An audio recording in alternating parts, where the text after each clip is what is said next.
ဒီနွေရာသီအပြောင်းရွှေ့ဈေးကွက်မှာအာဆင်နယ်ဟာကွင်းလယ်ပိုင်းကိုပိုမိုအားကောင်းလာစေဖို့ကစားသမားသစ်တွေကိုဆက်လက်ရှာဖွေနေပါတယ်။ဗီဒီယိုလေးမှာစခင် like follow လေးနှိပ်ခဲ့ပေးကြပါဦးဗျ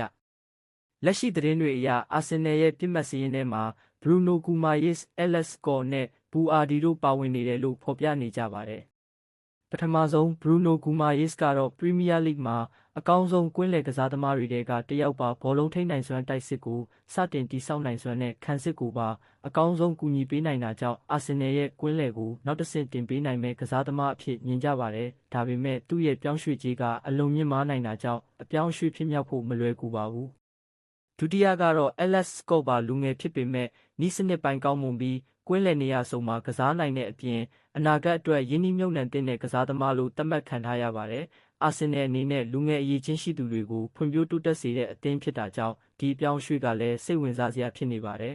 ။နောက်ထပ်တစ်ယောက်ကတော့လိုင်လီနဲ့မော်ရိုကိုလက်ရွေးစင်ကွင်းလယ်လူဘူအာဒီကလည်းအသင်းကစောင့်ကြည့်နေတဲ့ကစားသမားတွေထဲမှာပါဝင်နေတယ်လို့သတင်းတွေထွက်နေပါတယ်။သူ့ရဲ့စွမ်းဆောင်ရည်အလုံးလုံးလုံးနဲ့ကွင်းလယ်မှာအင်အားဖြည့်ပေးနိုင်စွမ်းတွေကြောင့်အာဆင်နယ်ရဲ့ကစားပုံနဲ့လိုက်ဖက်နိုင်တယ်လို့သုံးသပ်နေကြပါတယ်။ဒီ၃ယောက်ထဲကဘသူကိုအာဆင်နယ်အမှန်တကယ်ခေါ်ယူနိုင်မလဲဆိုတာတော့လာမယ့်ရက်သတ္တပတ်တွေမှာပဲသိရမှာဖြစ်ပါတယ်။ဒါပေမဲ့အာဆင်နယ်ကဒီနွေရာသီမှာအသင်းရဲ့ကွင်းလယ်ပိုင်းကိုပိုမိုအားကောင်းအောင်ပြုပြင်ဖို့အလေးအနက်ထားနေတယ်ဆိုတာကတော့သေချာနေပါတယ်။ဒီ၃ယောက်ထဲမှာအာဆင်နယ်အတွက်အသင့်တော်ဆုံးကစားသမားကဘသူလို့ထင်လဲခန့်မှန်းမှာမျှဝေပေးခဲ့ပါဦး။